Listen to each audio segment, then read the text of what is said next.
Ay, magandang gabi po sa ating lahat, sa ating mga taga-subaybay. Yan, magandang gabi po sa ating mga OFW. Yan, siyempre magandang gabi kay Kuya Bal, kay Ate Idna, kay Kalinga Prab.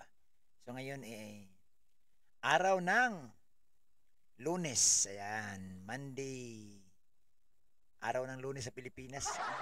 Nakalimutan ko na pati araw no. Sa dami ng ginagawa.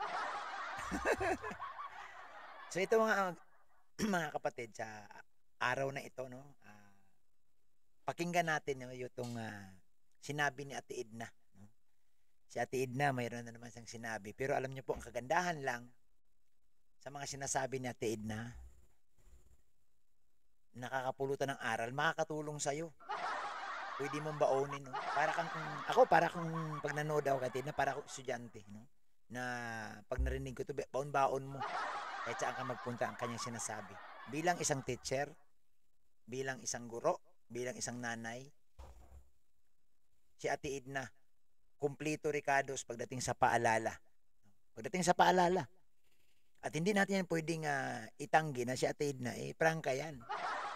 Sabi ko sa inyo, si Ate Edna po, pag mayroon niyang gustong sabihin sa'yo, sasabihin niyan diretso. Walang paligoy-ligoy yan. Ganyan po ang isang Ate Edna, matubang. So handa ka na ba? Ha? O kung hindi pa, di umupo ka na. Panoorin na natin to. So ito po, reaction na natin no, itong sinabi ni Ate Edna no, doon sa reaction ni Marsano, no? Si Bro Marsano. Oy, shout out bro sa aking bro, no? Bro Marsano, gumagwapo si Bro Marsano, pumuputi. Siguro nagpapagluta ito sa Singapore.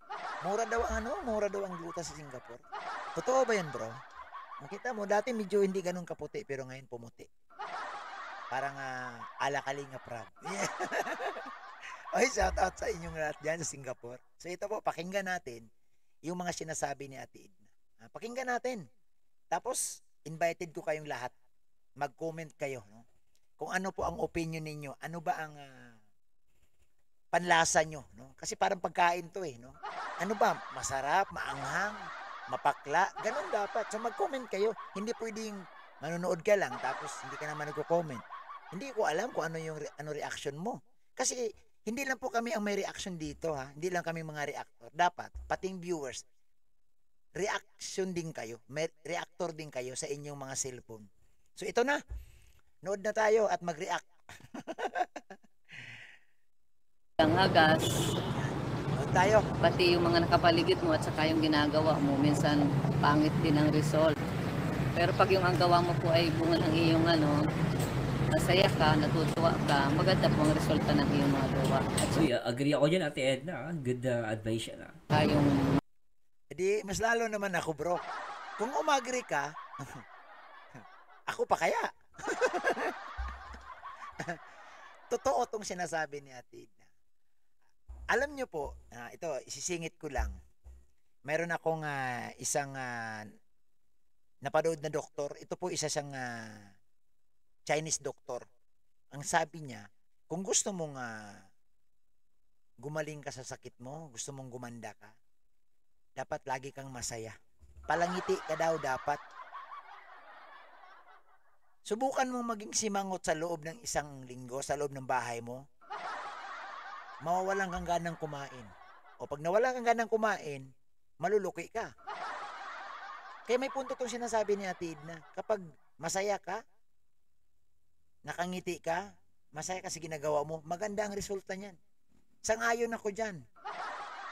O sinong hindi sang-ayon? Comment daw kung hindi ka sang-ayon. Ay, balik tayo.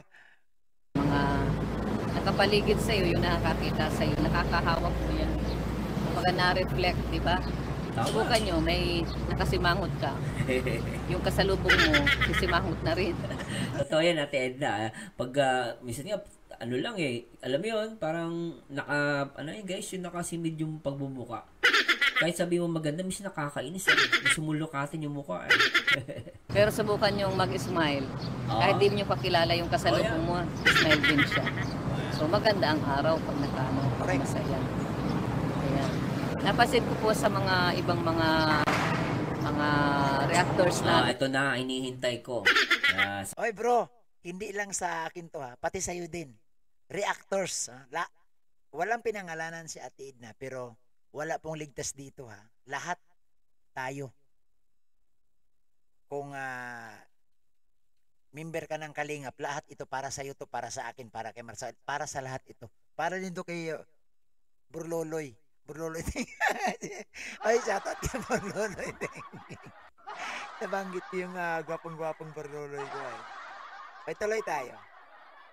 Kaya iba sabi daw, niyakap daw ni Kuya Bal. No, hindi po totoo yun. Ito po ang katotohanan, ayaw ni Ate Edna, no, ang mga reaktor na mga palamura at mga balahura. No? Ay! Sinabi mo yan bro, si Ate Edna bro, ayaw talaga niyan. Kasi alam niyo po, sila si Ate Edna kasi, reliyoso yan sila. Ibig sabihin, nagsisimba yan sila linggo-linggo at talagang nagsiserve yan sila. Wala naman akong nabalitaan na si Ate Edna gusto yung palamura. Sa tingin ko wala pa akong nakita. Ang alam ko, ayaw ni Ate Edna nung nagmumura. Tuloy natin to. At idadamay ninyo ang Rochelle, idadamay nyo ang Matubang. Sabi niya dito ni Ate Edna at si Kalinga Prap at syempre si Kuya Bal. Tuloy muna natin to. nag-aaway sila. Personal po ang away nila. Personal po ha. Personal. Ibig sabihin,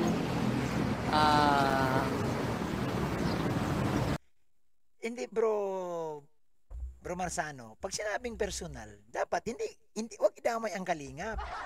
Personal nga eh. Ano bang ibig sabihin ng personal sa Tagalog, bro Marsano? Ano bang personal sa Tagalog? Nakalimutan ko na eh.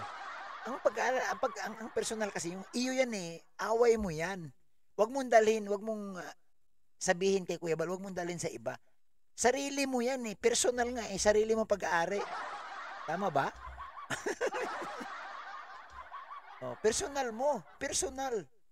Pag-aari mo yung problema mo. Wag mo ibinta sa iba.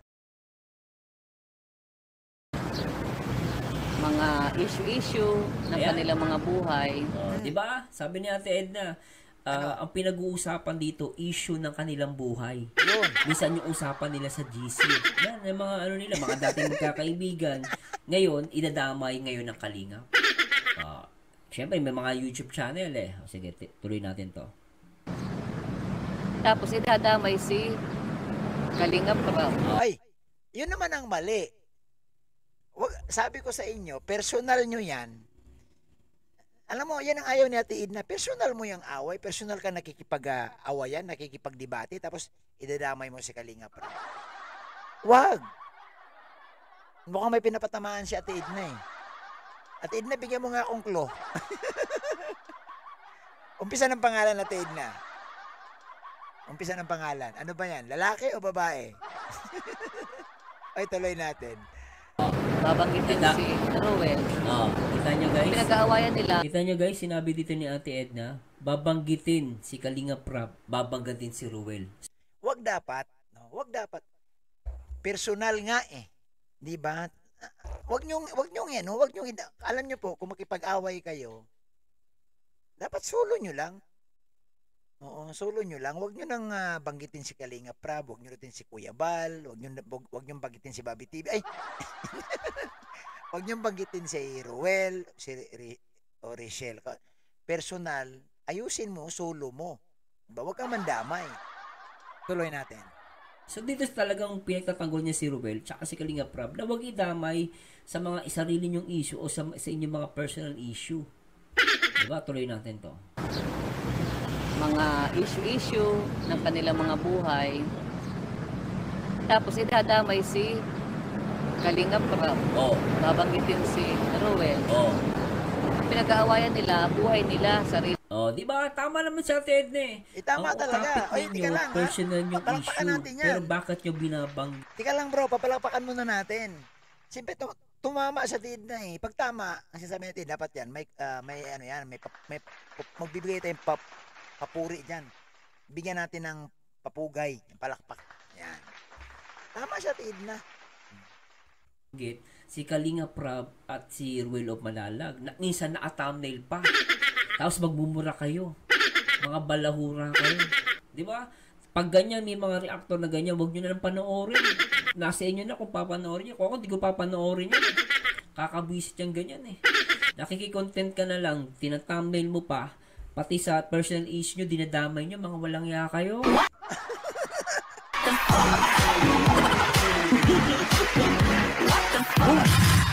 Ang tamaan, bukol.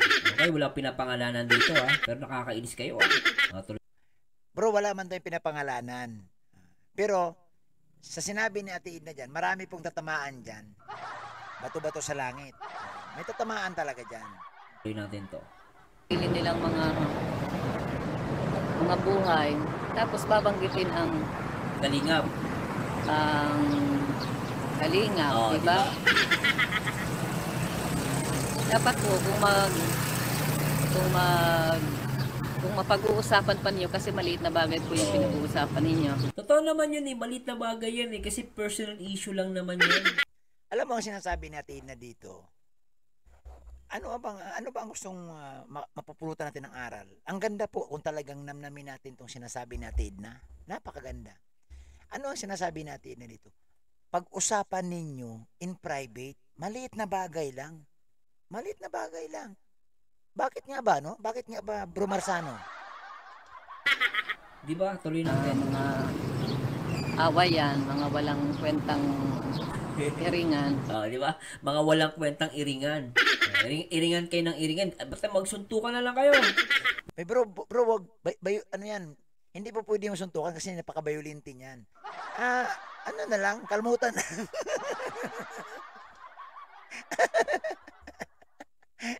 Sabunutan na lang ng buhok. Ay, tuloy natin. Puro kayo live, magsuntukan na lang kayo.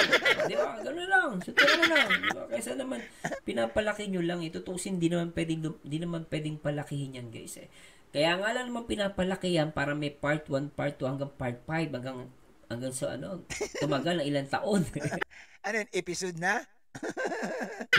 Yung issue nyo ng last 5 years, last 3 years, last 1 year, issue nyo pa rin. Hanggang ngayon. Maliit na bagay yan pero pinapalaki nyo. Siyempre, vision niya. Ano ba? Alam nyo, ang galing ni Bro Marzano, no? Sabi niya, hindi. Views yan eh. Ibig sabihin, Bro Marzano, for the views. Walang katigil-tigil. Pero ang hindi lang kasi yung kagandahan, no? Wala namang problema. Ako hindi. Lahat naman ng content creator, lahat naman ng YouTube, lahat ng may channel, kailangan ng views. Pero, wag naman to the point na hindi matapos-tapos yung issue. Di ba? Ay, kagaya nga lang sinabi natin na maliit na bagay lang, ba't hindi tapusin? Ang iba nga, pinapahaba. Oh. Sumukan tumama si Bro Mars. Si Bro Mars tumama for the views. Di baling magkalitsi-litsi ang buhay, di baling magkahalongkat-halongkat dyan, magbulubalintong, magtambling-tambling ang mga balita dyan, basta't may views. Hanggat sa nagkakasalita na ng hindi maganda. Papasok na yung mga salitang hindi na kaaya-aya sa pandinig. Patuloy natin. Kaya nasabi ito ni Ate Edna. Tuloy natin to. Kung mapag-uusapan ng private, i-private na lang. Di ba? Mag-chat na lang. Tama. Kung hindi naman kayang i-private at gusto nyo naka-live kasi nga may mga channel kayo. Yan ang sinasabi ko, ate, na pag may channel ka, alam mo pag sinabihan mo yan, alam mo sagot yan, Bro Marzano? Pag pinuna mo yan, bakit? Ito ang sagot, bakit? Channel ko to eh. Bakit? Ba't mo ako pakialaman? Channel ko to. Di ba rin masira tong channel ko? Ganyan ang sagot niyan. Channel ko to eh. So alam niyo po sa totoo lang, mahirap kalaban yung may mga channel kasi hindi yan magpo-post sa Facebook. Magla-live yan. Matik yan. Tapos dadapuin din yan ng mga buzzer mo. Ay nako, sama-sama na sila doon. Yan, real talk sa mga content creator, sa mga reactor. Kasi ang habol nyo, sabi na dito, may mga channel kayo, talang gusto nyo i-live. Nagkataka din ako, ba't gusto nyo i-live? Views nga eh. Sayang kasi ang kita. Oo, wala naman silang kita Sa ibang content, mas dinadapo sila ng viewers pag awayan. Kaya feeling nila, dito na lang ako. May kita pala dito. Magmumura lang ako. May kita ako, may views ako. Ba't ayaw yung private? Eh, pwede naman kayo mag-usap ng private, pero bakit nyo nila live? Views nga eh. Di ba sabi mo nga, views?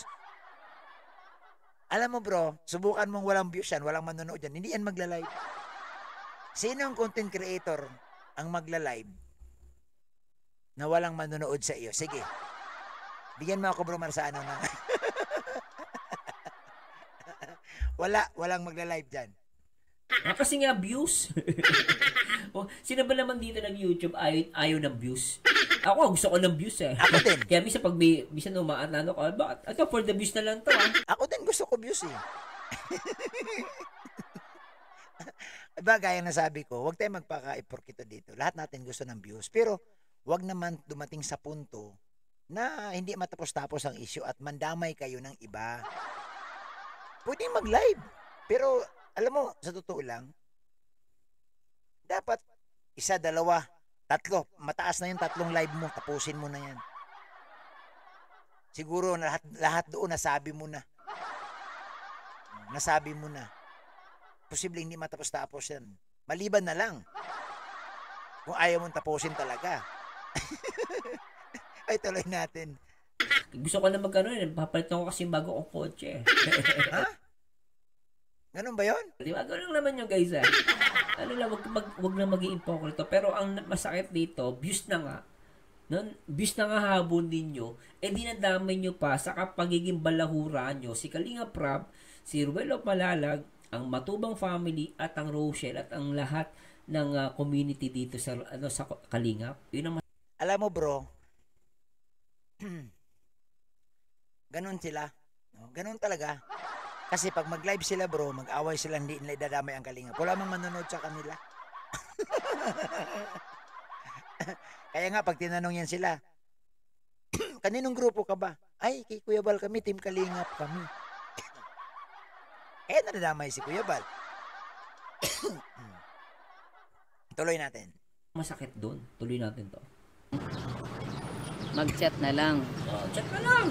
Kung hindi naman... Hindi. Huwag na mag-chat. Tawagan muna bro. Ay, ang chat medyo mamaya na ano pa yan eh. Ako, ayaw ko yung message. Kasi, pwedeng ma-delay yan eh. O pwedeng i-deny. I-deny yan, sasabihin sa'yo, ay hindi dumating, wala akong nabasa. Pero ang maganda bro, tawagan mo. Tapos, i-record mo yung usapan nyo. Na katunayan, nag-usap kayo. Katunayan, na kinausap mo siya. Kasi pag sa chat, naku, pwede pang i-deny yan bro. Pwedeng sabihin, ay di ko nabasa eh. Ay nabasa ko late na. Kayang i-private at gusto niyong naka-live kasi nga may mga channel kayo. O yan. Pag may channel nga naman, pag awayan, pag marites, pag murahan. Ayun, no, sabi natin. Alam natin. Alam niyo po, sa totoo lang, si Ate Edna huli lang siya nagkaroon ng channel. Pero sa experience po, veterano na si Ate Edna. Kasama ni Kuya Bal. Siyempre kung ano yung mga banat kay Kuya Bal, alam ni Ate Edna yan. Kaya alam niyo, wag po kayong magkunwari, wag kayong magpalusot. Hindi kayo makalusot kay Ate Edna. Kaya nga tawa ng tawa si Bro Mars, oh. Maraming nanonood. Gusto niyo ninyo ng income. Ayun! Gusto niyo ng income. Kaya nga sabi ko sa inyo, alam ni Ate Edna lahat yan. No? Bakit hindi matapos-tapos ang issue? Bakit gusto ng away? Ito, ulitin natin. Ito yung sinabi natin. Maraming nanonood. Gusto niyo ninyo ng income. Ayan. Marang manonood, gusto ng income. Pero at hindi na ang sinasabi ng Ate Edna, hindi naman masama ang kumita, pero sa maayos. Okay, tuloy natin. Di ba? Real talk yan, Ate Edna.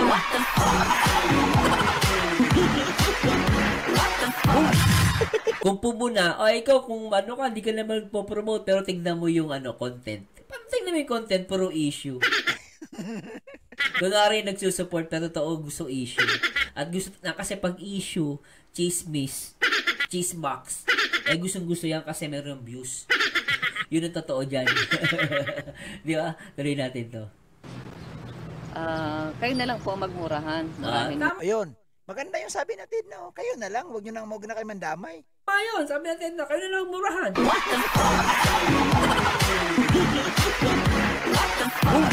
Kung gusto ipalamura pala kayo, kayo magmurahan pero huwag niyong idadama yung Kalingap. Correct. Di ba? Ganun lang naman yun eh. Yung kaaway mo, sabihin mo na lahat sa kanya. Pero wag niyong idama yung Ruel, Rochelle. Nakirinig niyo yung guys? Pinagtanggol ni Ate Edna ang Ruel. Correct. Si Ruel at ang Rochelle. Kaya bilib ako dito kay Ate Edna. Talagang palakpakan to eh. No, talaga napakapata siya. At totoo naman yun. Huwag niyong banggitin si Ruel at ang Rochelle. Please lang. Pinagtanggol niya rito eh. Kasi nasisira yung image ng Rochelle at ni Ruel of Malalag. At even si Rachel Morales, matubang. No, di guys, di ba? Kaya sa mga viewers ng Rochelle, sa lahat ng community ng Rochelle, ng Kalingap, pag nakita ninyo ang reactor, ang pinag-uusapan nila issue, personal, pero idadamay ang Rochelle. Susundin nyo ba yun? Papanoorin nyo ba? Susuportahan nyo? Kung ako yun, talaga mag-unsubscribe ako.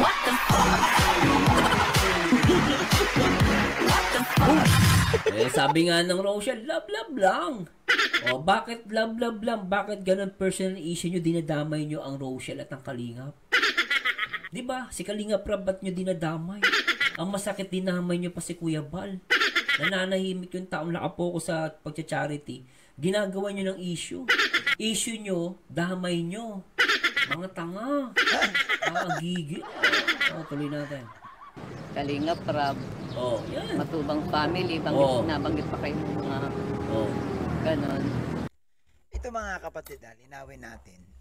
Ang linaw po ng sinabi dito ni Ate Edna. Ano ba ang pinupunto? Ano ang gustong iparating sa atin ni Ate Edna? Hindi niya kayo pinipigilang mag-away. Mag-away kayo kung gusto nyo, pero wag nyo naman daw idamay ang matubang family.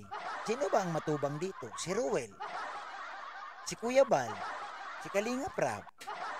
Pwede kayo gusto nyo magdemandahan kayo, mag-ubusan kayo ng pera. Pero wag nyo idamay ang Kalingap. At saka naalala ko, may sinasabi si Kuya Bal, kung gusto mong makipag-away, umalis ka sa Kalingap, magpaalam ka, after 3 months, bumalik ka. Para naman malaya kang makipagbakbakan sa kaaway mo. Ang problema, ayaw naman umalis. Tapos identify na sa Kalingap. Pero pag binuksan mo yung channel, inaaway yung kabila. Inaaway sa kabila.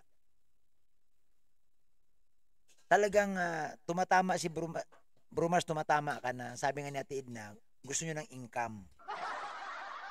Simple lang, di ba? So, itong pakiusap ni Ate Edna, itong real talk ni Ate Edna, simple lang, no? Huwag nyo pong idamay ang pamilya Matubang, no? Huwag kayo magbanggit ng pamilya Matubang kung kayo po nakipag-away sa iba. So, maganda po, no? Ang mensahe ni Ate Edna sa lahat. Ito po, pangkalahatan ito. Hindi ito para sa isa lang. Sana napanood nyo. Ang problema, hindi naman kasi nanonood. So yan lang po mga kapatid yung ating reaction sa araw na ito. Maraming salamat sa lahat. Sana po sa mga nakapanood, sa mga hindi pa po nakasubscribe sa ating YouTube channel, pakisubscribe po, Bobby TV 143. Maraming salamat at isang mapagpalang araw sa ating lahat.